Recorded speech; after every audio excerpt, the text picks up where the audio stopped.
read that thing a couple of times, told about it. Uh-huh. Here's Jephthah. He's being used of God. And A person shouldn't make rash vows. that, first of all, we can get that. Don't think about what you make. And I have this philosophy, which I think is grounded in Scripture. Make a decision. Be careful about making a decision. And then follow through unless there's a reason to really change. If there really is a reason to change, then change it. But even for me, it's like changing lanes in traffic. You know how you change lanes to get around the slow one? Mm-hmm. Yeah, there is a time for that. But more regularly than not, the Lord shows me that the lane I'm in, just for me, the lane I'm in is the lane I'm supposed to be in, you know? Mm-hmm. And even when I pass a person, like going slow down the road, how many times do I find myself stopped at the light and here they come up right behind me? I didn't gain any time in that. Yeah. And I'm not saying you shouldn't pass a person to do that, but just for me personally, the Lord is saying, I've got this worked out. So be careful about the decisions you make and then follow through with the decisions you make. And I think sometimes we're casual with that. The Bible says, let your yes be yes and your no be no. And we should be followers throughers of that unless there's a good reason to change. What else do you think? Y'all think that he actually offered her as a burnt sacrifice? Well, it didn't give me any. I didn't see anything that said otherwise. Yeah, there's another thing that could be is that she actually bewailed, and it says it bewailed her virginity year after year after year. So if that's the case, how could she do it for those 4 days every year if she wasn't actually alive? So, and then I thought about the thing where you actually, if you have a firstborn, you're supposed to, I forget what the word is for it, but you actually pay a certain number of talents and it gives you the permission to exchange. I forget what it's called now. Anyway, to me, there's a possibility that she was just a virgin for the rest of her life, which was big. Jephthah didn't have any other kids. Mm-hmm. Jephthah actually only had a daughter, which his name was going to die anyway. Yeah. And I'm not sure if it was the same back then. Maybe they didn't have two names, because if all I had were daughters, the name Hufnagle would die as far as the last name. But he only had a daughter. So not only was his name on the verge of being extinct if they had a second name that followed like we do, but his genealogy was going to stop. Mm-hmm. So anyway, that's kind of my thinkings on Jephthah. What kind of to me, it's atrocious to think that he would actually, build an altar, put her on it because he made that rash vow. Point is, though, taken. Don't make rash vows. Mm-hmm. And so anyway, the thing for us to contemplate, I was thinking we might contemplate for next week is Esther. Esther, when King Ahasuerus was, deposed the queen, and he went out and found was going to find a new queen. He had all the ladies of the land kind of available in a corral to say, okay, you want to be the queen? Okay, we're going to spend the night together. Yeah. Esther was a part of that preliminary harem. Anyway, what do you think about that? Of course, Esther is a book that doesn't really have the name of God mentioned in it. It doesn't have God in it at all. They were actually wrestled with whether or not it was supposed to be a part of the canon or not because it didn't have God in it. Yeah. And but anyway, that's something to think about for next week if you haven't. I've thought through it a little bit, and I have a real comfortable notion of how it transpired in that would maintain integrity. So anyway, today we're going to be in Revelation 13, and 12 was that curious chapter. And it really was. And over the years, I've finally found somewhat of a peace about it. But you all heard that gymnastic that I did with it last week. And I'm feeling comfortable with that, but I understand how it stands irregular in our minds of why we would do that with that. But again, as you continue to read, if God places that on you to continue to come to a personal, satisfying thought process through Revelation, maybe share with me as well as you've seen that, because I'm open to considering other equations from Revelation 12 as well. 13, I believe, goes back to the fifth trumpet. And to me, it's not unusual for that particular segment to be revisited, because that's where the beast comes up. That's where it's released out of that basement of Hades, that Tartarus that we see in Jude. And so I believe 13 moves our line back to what would be the fifth trumpet moving forward a bit. Actually, 13 and then 14 is a continuation of that particular line. And I have that. I've handed it out. I don't know if I handed it out first. If I didn't hand you out my calendar, let me know before we're done with the Revelation study. I'll go ahead and hand that to you. You can see how those lines kind of, and they're consistent. If you can actually see it for me, if I can see it on paper, it's like, oh, these aren't just, pull a verse out here, pull a verse out here, sprinkle it here and there. And then I think I have an understanding of Revelation, which I think is, it's not only done in Revelation. Well, it's not even hardly done in Revelation, because I think a lot of people don't visit Revelation because it is so unusual. But they'll take a verse out of Revelation and use it someplace else. And I think that's, we see that all the places in Scripture. A lot of times, a lot of verses taken out of context, used to support what they want to say. I don't know if I shared this before or not. I was doing a sermon one Sunday, getting ready for a sermon one morning, and I knew what the topic was going to be. I knew what point 1, point 2, point 3, point 4 was going to be. It was the order that it was going to be, and I went to the passage that I was going to preach on it, and it was all wrong. It was all out of order. And I had already put hours into this message. Mm-hmm. And the Lord said, "You going to preach your message or preach mine?" I threw my paper away and redid the whole thing by God's order. Mm-hmm. And so it could have been something I would have done and would have felt comfortable doing, and not ever known that God had a different order in mind from the passage of Scripture that we use. If we do things topically and just take verse out here, we can wire it any way we want to, and I think that's not good as a speaker for the Lord.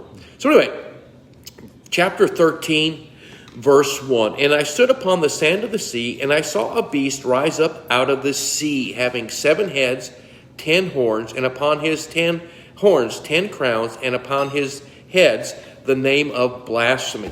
Now, 13:1, I go back to chapter 9, verse 1. And the 5th angel sounded, and I saw a star fall from heaven unto the earth, and to him was given the key of the bottomless pit. And he opened the bottomless pit, and there arose a smoke out of the pit, like the smoke of a great furnace. And so here we see this pit being opened, and I think it's the same thing that we see here. This is a pit being opened, but while we're talking about something of the beast sort, if you will. Yeah, if you will, just undo that. It gives me a disco feel vibe. So anyway, I would place that back there. But here's the thing. Remember we talked about this. This beast having 7 heads and 10 horns has been mentioned before. Back here in chapter 12, just previously, which is the Christ event.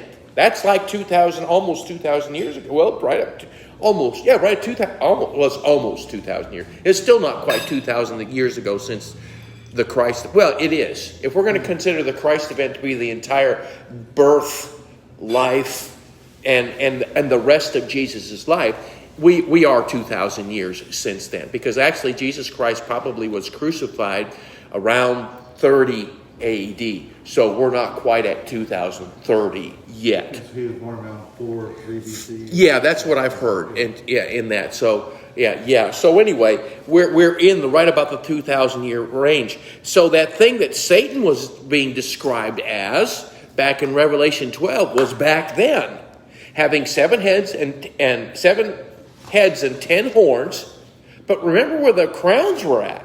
The crowns in Revelation 12 were on the heads. Here it's on the horns. We're not just talking, and I believe it is continental. We're not just talking about continental permissions and authorities. We're talking now the systems of man governments, permissions, and authorities. And, There's 10 crowns now instead of 7. yeah, and it's interesting. I think the 10 crowns has to do with now there's 10 horns, so there would be 10 crowns. But it's interesting, Larry, for you to bring that up. Is there more crowns, or is it just because the crowns are on the horns now? So it's an interesting point, something not to be overlooked perhaps in that. So if you got something on that, I'm all ears as well. But that's how I understand it right now. But the note for sure is that the horns has 10 crowns, and upon his head the name of blasphemy. And I think this blasphemy is opposition to God. And we can see that around, and it's growing more and more, how that anything that has to do with Christianity is all but illegal. Everything else is fair game. Yeah. But Christianity, oh no, we can't have the 10 Commandments in the courtroom because, whatever. But we can go ahead and allow the Satanists to put their little statue in the yard. So that's okay. We got to take prayer out of schools. But it's okay to go ahead and kneel on mats and do our little Muslim thing, cultural inclusion thing. Almost anything, and we can see that in and I think it's going to get a lot worse. And I say a lot worse before it gets better. I don't like to say that because we got this notion that everything's going to turn back to being good again. I don't know we have that much time left on the cycle. I think it's going to get a lot worse, and then when it's going to get better will be the millennium, and we'll have gone through a lot, and we're not going to be back here in the same vein as we were back then. We're going to be back, if we are, with a glorified body. Much different than what we're thinking. So I'm careful about that. And I know there's a notion among so many people that, we've been through this before, it'll all get back to normal. Be careful about that. I think that's ignorant, actually. But anyway, that's what's happening here. The beast which I saw was like a leopard, feet like the feet of a bear. His mouth was like the mouth of a lion. And the dragon gave him his power and his throne and great authority. Again, I think these might be national icons. And if the leopard, we know about the Persian leopard. I think the Persian leopard is Iran. I'm thinking it is. The feet of the bear is like the Russian bear. And then the lion, I don't know. Could it be? It would be easy if it was Iraq. Yeah. It would be easy if it was Syria. For me, it would be easy. Because there's a working out behind the scenes more than we ever see. Certainly we know that Russia and Iran are in bed together. Yeah. We know that.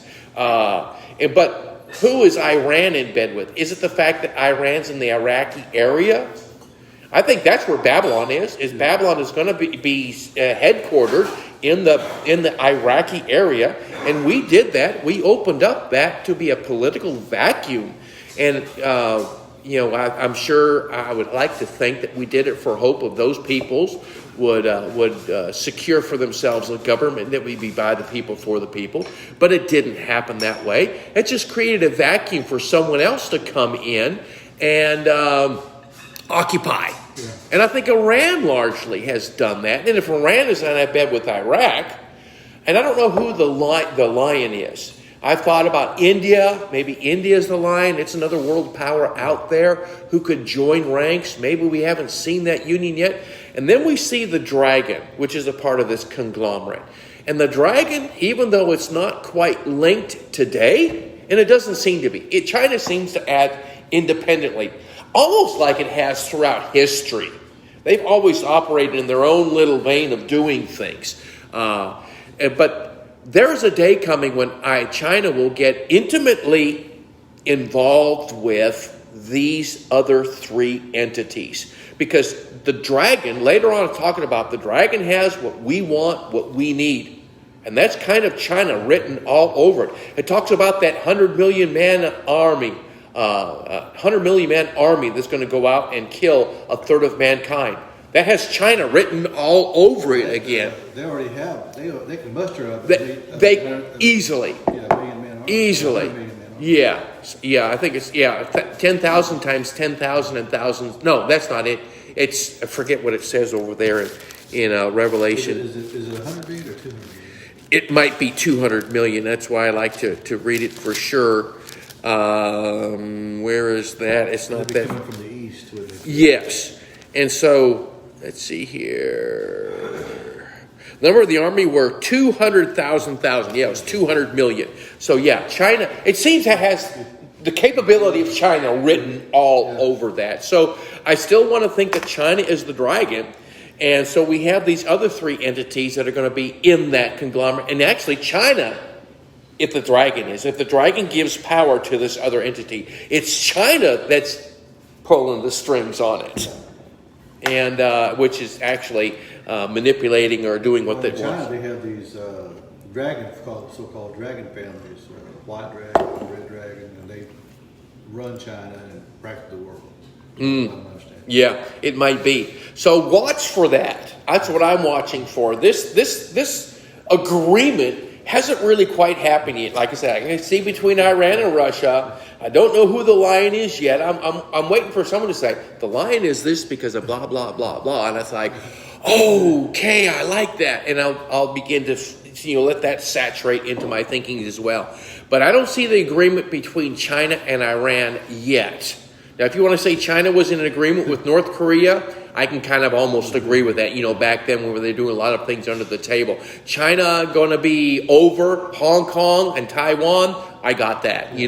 China taking over Japan, I can see where that might be. But it's almost like China and Iran is like, black and purple. They just don't really go together yet. But here suggests there's going to be a contract, an agreement. And China's going to be the boss of it. It seems like. Because Iran doesn't claim to have any boss over it. Yeah. But I think there's a day coming when we see that China will be that over them. And it may not be visible. But anyway, so that's what I see in this little conglomerate. Now, I know some people want to say and concoct this, and they go through, and I just saw a video on it again, a show on it again, where it shows that it ties it to the Catholic Church, England, United States.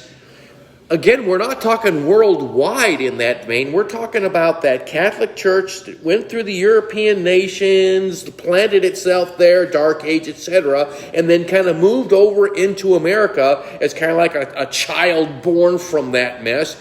We're not talking worldwide yet. We're talking this little sliver of European, conquer and then European colonization, and we got this going on again, I think. And so when you take those things off and recognize this is a worldwide effort, and I think we go back to, again, what it says, Babylon, Great Whore, Iraq, Persian Leopard, Iran, that's me. And I think that's worldwide. And again, this will be worldwide. It won't be local.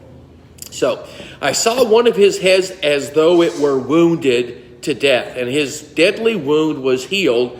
And all the world wondered after the beast.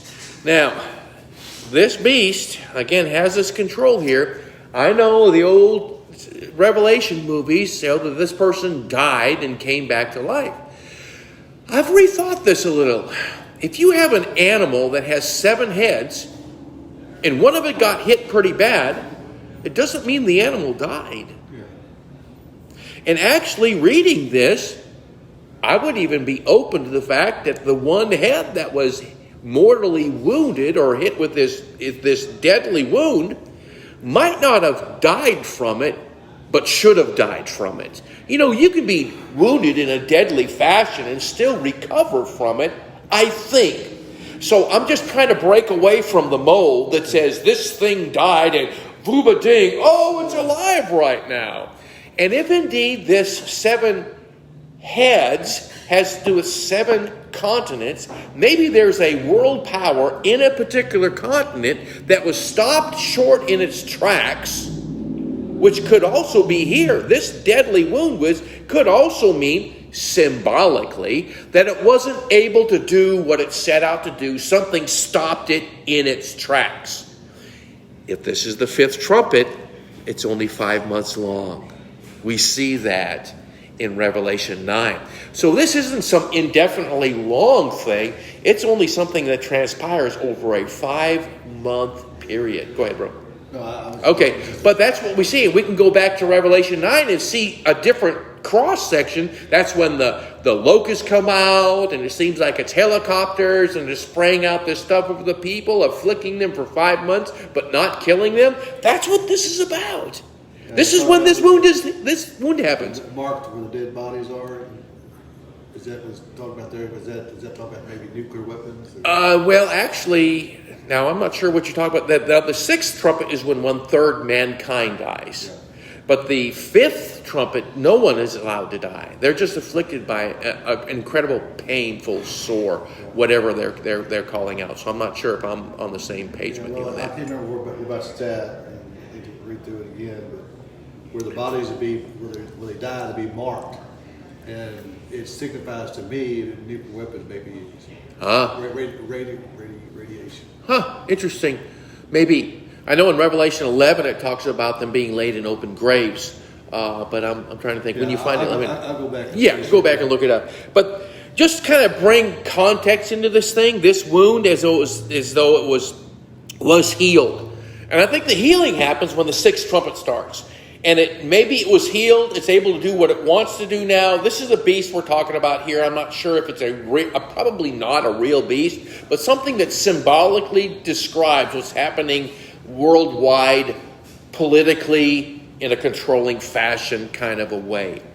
And so when it's healed, that's when the sixth trumpet actually starts. And we're going to see this. He is given permission to overcome, conquer, and kill actually there.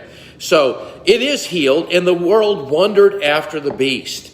This wonder isn't like, ooh, wow, cool. It's kind of like, oh, wow, who can ever stop this thing now? I mean, it recovered from this. We didn't think it would recover from that. I would like to think the United States had a role in that, saying, no, you'll not do that. We're going to put sanctions on you, blah, blah, blah. I can't say that. I envision the United States today doing that. Maybe if we would have had another tour of Trump, maybe, and then we would have had another tour of maybe some other good presidents, and we could have a little swing in that way. I don't see it happening now, not with the United States. And maybe the United States is saying, okay, maybe this whole thing that stops it in its tracks, it's not able to go after the Christians like it ought to, but it's only 5 months long. It's only 5 months. Unless that is a symbolic number for X numbers of years. But I can't find that in Scripture. Is it maybe the Antichrist? What's that? Is maybe the Antichrist? The Antichrist is in here. I think, and we'll see, I think the false prophet, and that's what would we call the Antichrist? We wouldn't call it the beast. We might call it the false prophet. The false prophet is you.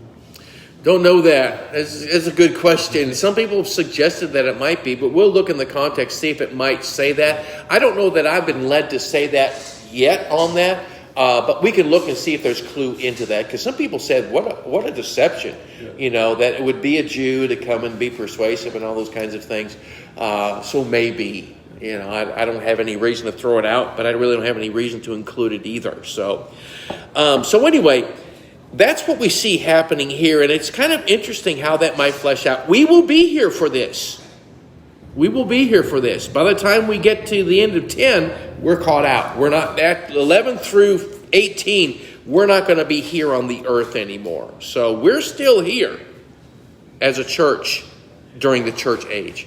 Okay? And they worship the dragon who gave power unto the beast, and gave power unto the beast. And they worship the beast, saying, who is like the beast? Who is able to make war with him? Worship here doesn't necessarily mean a fall down, waving out the stuff. It just means you give it an allegiance that's not godly. And if that's the case, if China has what we need to secure a way of life, and we do whatever they want so we can continue to maintain that way of life with what they have to offer, that is, by all rights, definition, a worship type thing which could be meant here. And so worshiping the beast doesn't mean we all take up Shintoism or whatever it is. Now, that would be Japanese, actually. I'm not sure. What do the Chinese have as a religious system? Buddhism? Buddhism? Maybe. Buddhism. So anyway, all that to say is we're not going to, this doesn't mean everyone starts the religious system of China, but they pay it homage. And I believe the reason for doing that isn't because they like China.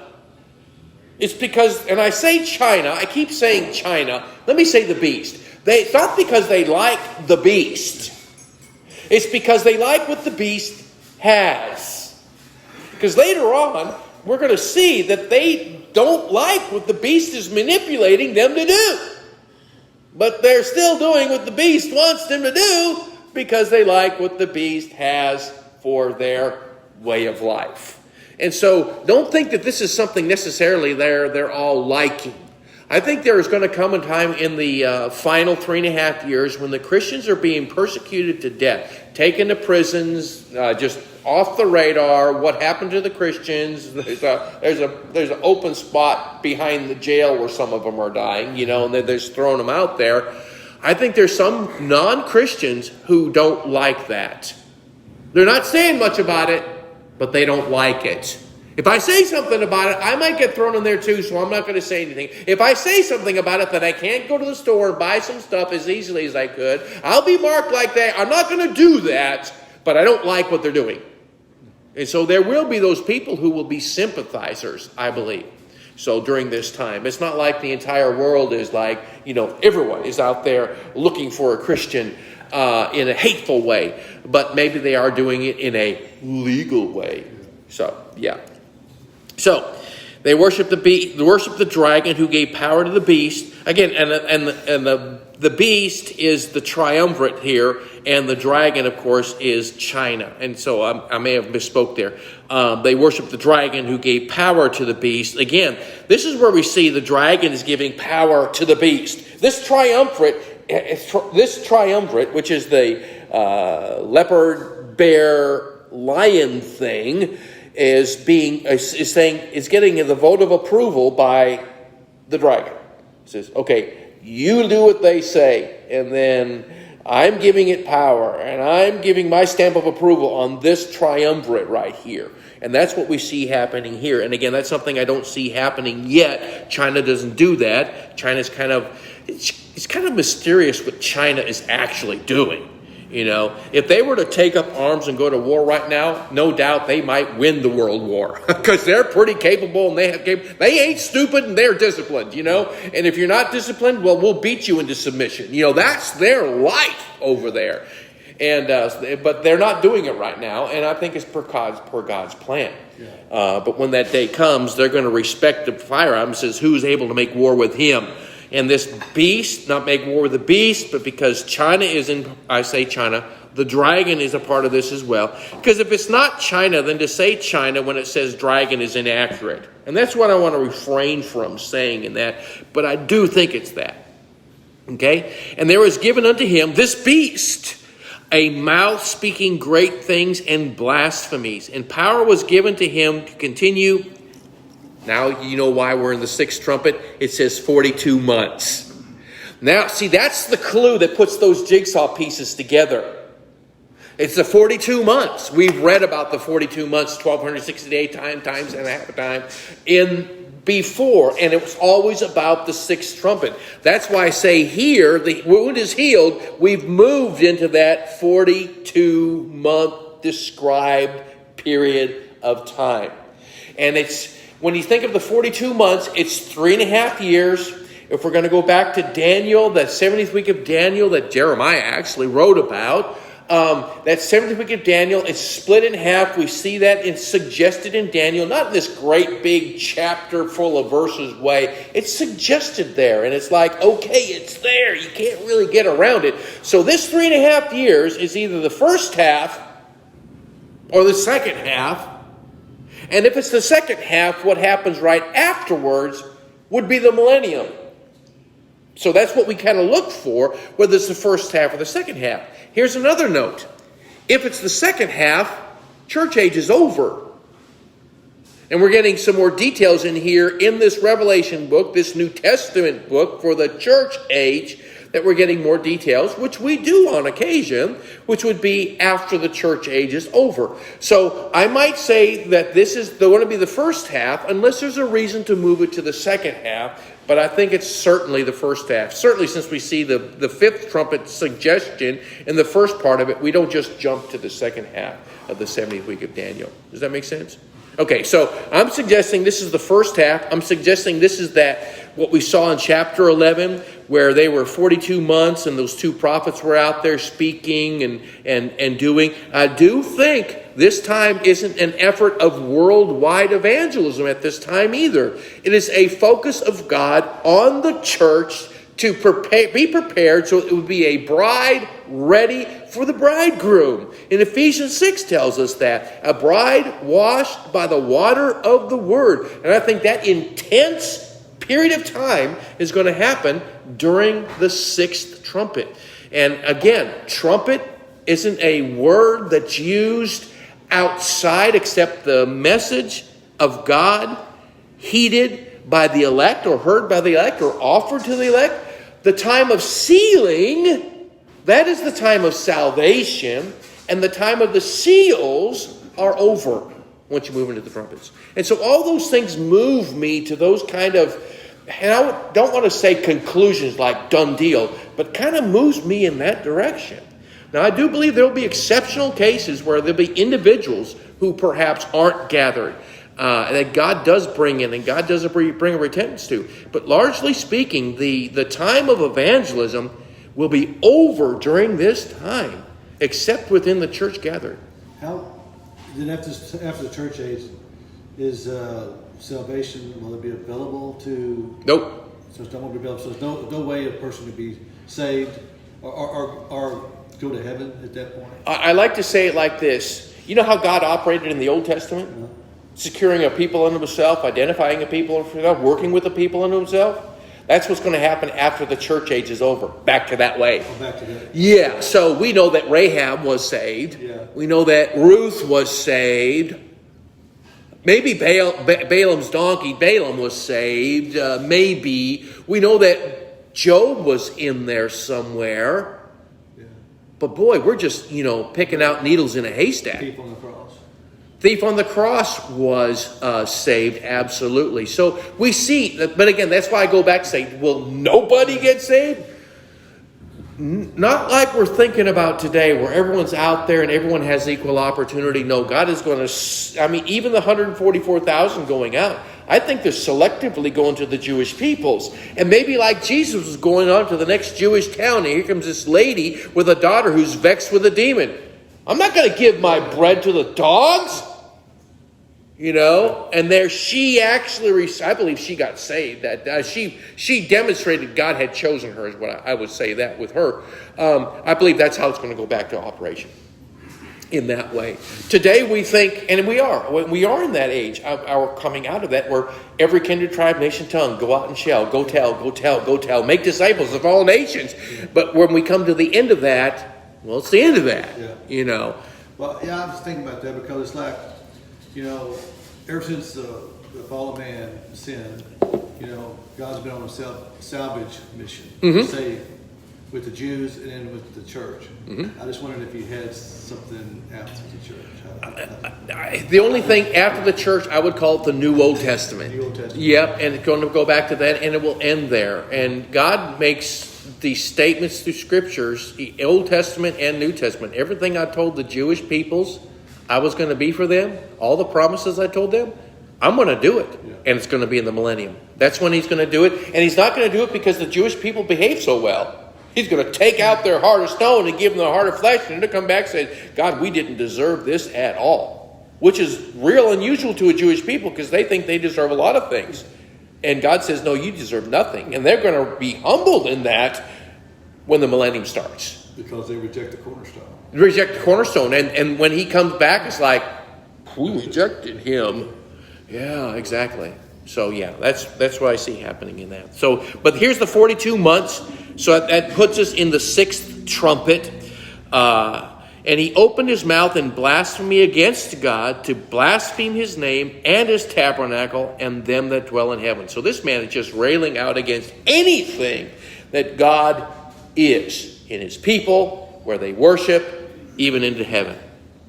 And it was given on him to make war with the saints. Interesting, it says saints. And here, I know saints and brethren are referred to in another place in Revelation as the two components of the church, but I think this is talking about the saints as it pertains to the church, not Jewish peoples.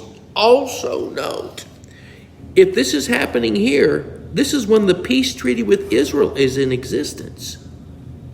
See, this isn't happening against the nation of Israel. This is happening against the saints of the church. This determination to make war. It's not against Israel. And inadvertently, we kind of mistakenly lump Israel and the church together. And that's erroneous, actually. Because Israel as a nation is an Old Testament concept. And it's going to come again. But it'll be after the church age is over. Now, we do have a part of the church, Israel, in the church. And God is careful in scriptures to identify them as an equally noted part of the church with the Gentiles, but we can't say the nation of Israel is really a part of the church, because that's a mistake. Because Israel as a nation is diluted right now. So take the nation of Israel out of this calendar, and they're having a peace treaty. But you put in the church and recognize there's Jews that are Christians. Even the 144,000 aren't part of the church age group of chosen ones. They are actually New Old Testament, just not activated yet. And so they're here too, but they're still not part of the church. Just like John was only a friend of the bridegroom, this is kind of like not a part of the bride. So they're not Messianic Jews. No, they aren't. And that's a good point. See, we'd want to lump that together. Now, we would call them inadvertently Messianic Jews, but they're really not, because they have a separate purpose after the church age. The Messianic Jew is part of the every kindred, tribe, nation, tongue thing. They're just now an ethnic group that God intends to save in a select way, even as he's doing every kindred, tribe, nation, tongue. So those are some of the things that we have to be familiar enough with, and not to blur those lines together. Right here, this beast is out here making war with the saints. It's not Israel. They have a peace treaty in place. They're safe. And that's where we saw in Revelation 12, where it talked about there was a place made, a provision for her. I think this is the 3.5 years it's talking about. Back then, it overlaps into this part. So anyway, that's how I kind of overlap those and put those pieces together. Power was given him over all kindreds and tongues and nations. Again, this is that worldwide notion, not local. And all that dwell upon the earth shall worship him, whose names are not written in the book of life of the Lamb slain from the foundation of the world. So, when that day comes, we all probably have relatives that we probably get together, do Thanksgiving with every year, maybe do Christmas with every year, maybe do birthdays with every year. If they're not saved, they're of this group. They're saying, you're stupid for doing what you're doing. And they will be able to reason, well, why? You shouldn't be stubborn like you are. And there may be some that says, I cannot argue with you. I just know what you're doing is not right. And I know my God. Are they already taken the mark of the beast? No, Mark doesn't come till a little bit later here. And that's and I think the mark, again, this is a development for me. I think the mark may be out there. And it may be offered, kind of like a credit card, cashless. You can have a credit card if you want. And I'm not opposed to the credit card system. I don't think that's there's a 666 on every credit card you carry. I don't know that. And I use credit cards. The vaccine's offered, but they're not mandatory to take it, though. Yeah, exactly. Exactly similar.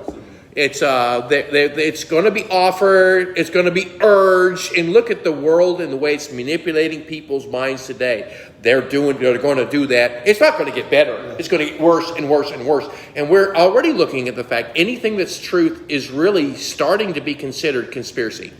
Yeah, I look at this as a form of grooming for the mark of the beast. Yep. It's just getting the world ready for it. If Christians aren't watching, they're at least going to do a misstep to get back in line. I'm saying we don't have to do the misstep. Let's just keep on watching and being careful. And then when it turns into this time, we won't be falling backwards and getting into a car crash.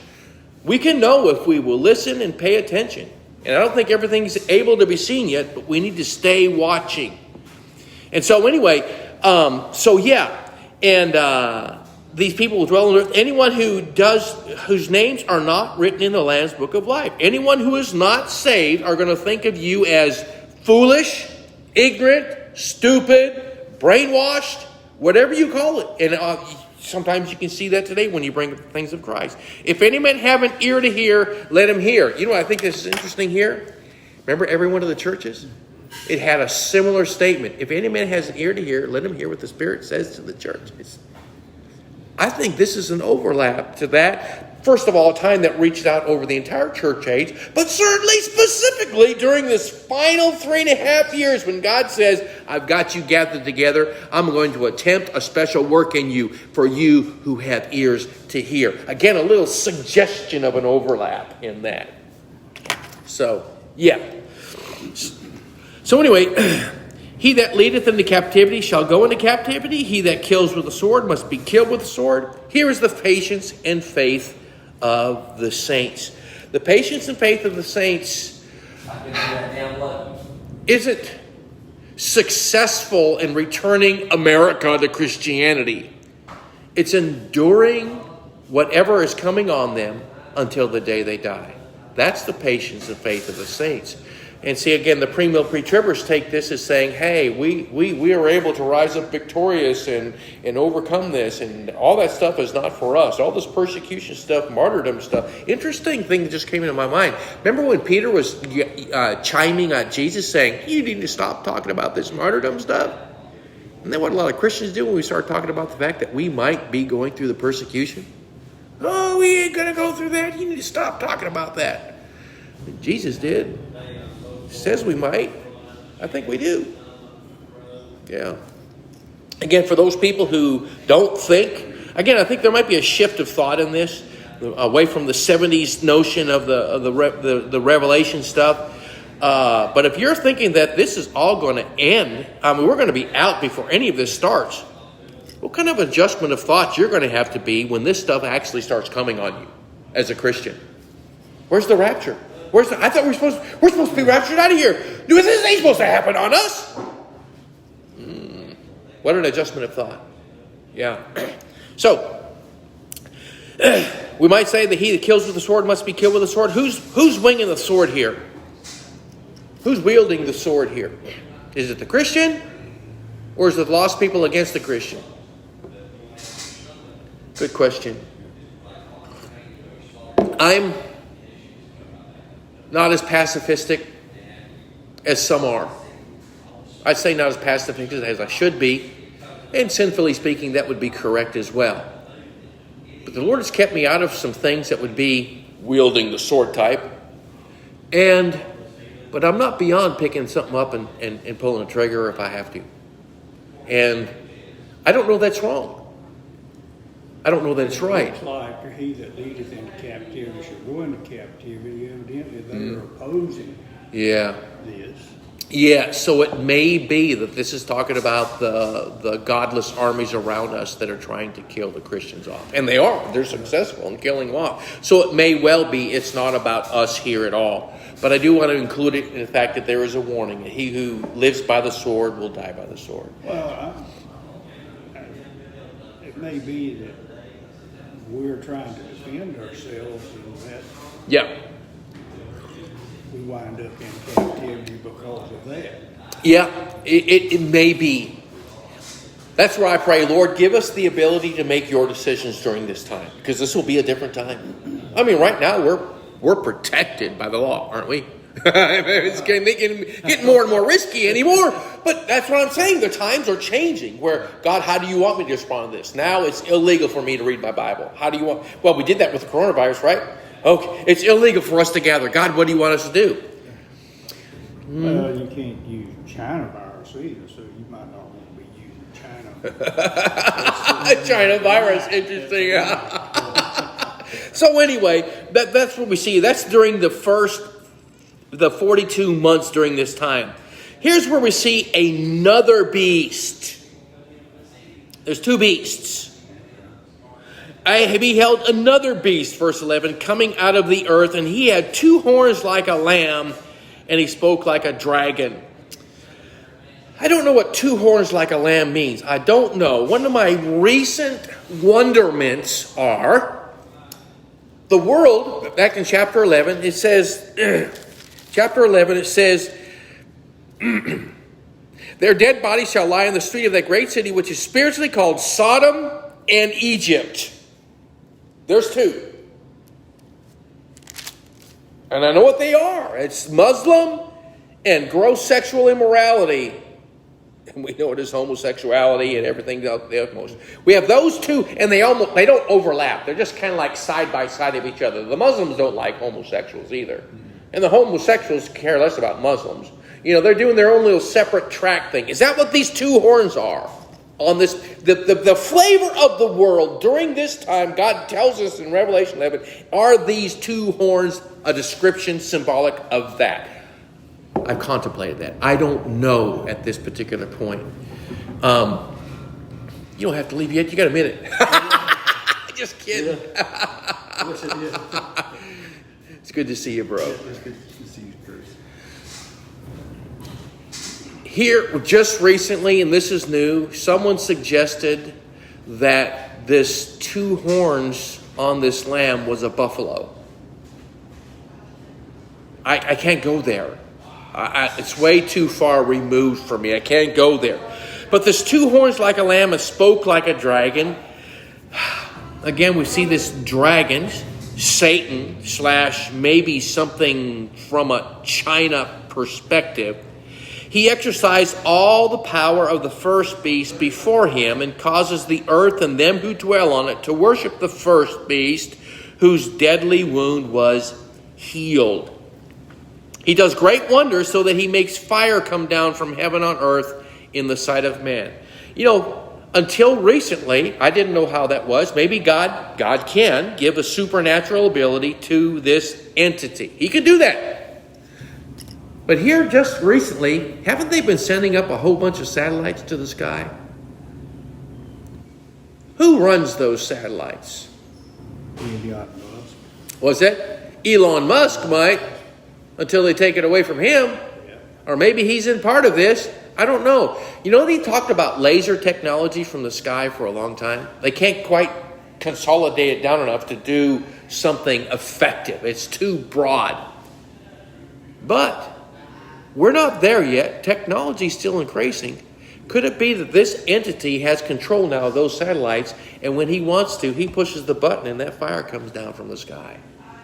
It's not unreasonable to think that this is not even something supernatural, unless you call their knowledge of it is, and they're able to make this thing to where these lasers are able to come down. And maybe they don't care if it's focused enough, because what they're really focusing on the laser, they want to be able to identify a particular target and hit that target and only that target. They can't do that. What if they don't care anymore? Well, as long as we get everything into general vicinity. Yep. Fire down from the sky. Laser. I'm not trying to be simplistic about this, but I'm saying it could be. And so that's what I see happening here from this second beast. And deceives them that dwell on the earth, verse 14, on the earth by the means of those miracles which he had power to do in the sight of the beast, saying to them that dwell on the earth that they should make an image to the beast that had a wound by a sword and did live. Again, wound by a sword, it could be something military, but mysteriously so, it could also be an inclusion of the sword being the word of God. This thing was able to successfully overcome anyone who would carry that sword. It's gone until the 144,000 Jews start saying something, which is going to catch their attention, which will break the peace treaty with Israel, which will be the final 2.5 years that they will be here. He had power to give life unto the image of the beast, that the image of the beast should both speak and cause that as many would not worship the image of the beast should be killed. Okay? He causeth all, both small and great, rich and poor, free and slave, to receive a mark in their right hand or in their foreheads. Here's where the mark comes. And that except no man might buy or sell except that he had the mark or the name or the number of his, or the name of the beast or the number of his name. There's going to be 3 different things to be able to have here. It's not just 666, which will be the number. But it'll also be the mark. You know what are the marks I think of?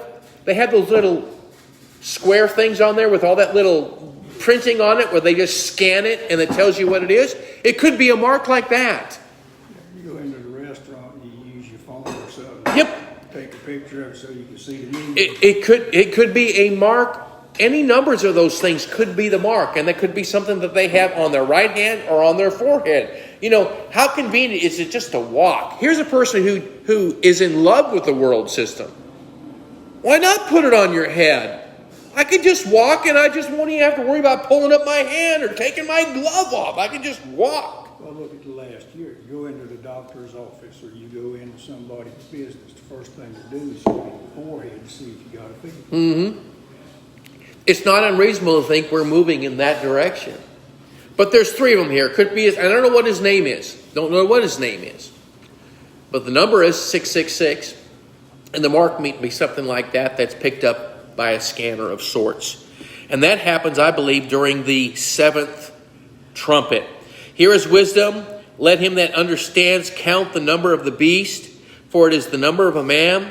His number is 666. That's the number 666. And then 14 goes on. The reason why I tell you this is the 7th trumpet is because 14 goes on and talks about the 144,000 have been killed. That's why I moved that in that forward direction like that. Because we see here, now he's being given permission to kill because they don't have the mark.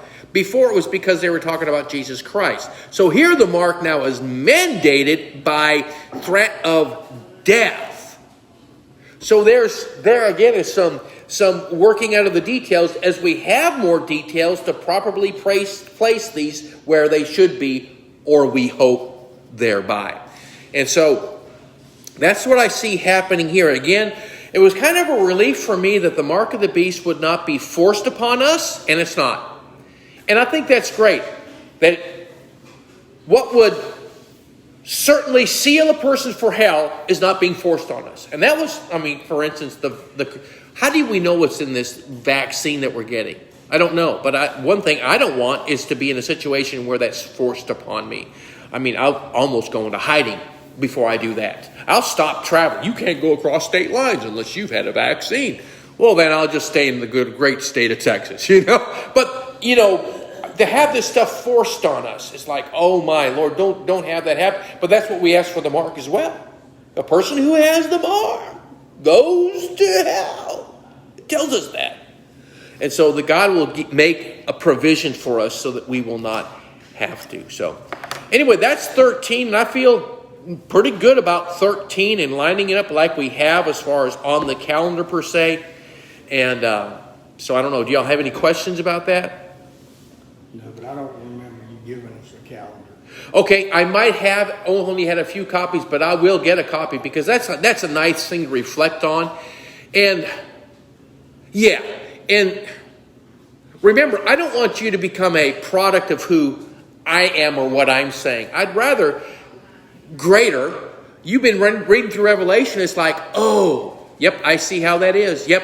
And then when we come together and put the pieces together, our puzzles are looking about the same, and that's really what I want us to do. And that's why my puzzle pieces, and largely speaking, my calendar hasn't changed, but there's a few things that are shifting around here and yonder. And that's where we all have access to the scriptures. We all have the indwelling Holy Spirit. We all can read and see what he would lead us. And when we come together in that process of doing those things, we'll have greater and greater and greater agreement all the time. I think that's maybe one of the reasons why churches aren't in greater agreement is because there's not a regular discipline of God in our lives throughout the week. And we come together and we find ourselves at odds. It's because we're not healthy. And but anyway, that's what I have for today. Remember, the thing for next week is Esther. Esther in the book of Esther. Esther? Yeah. I think.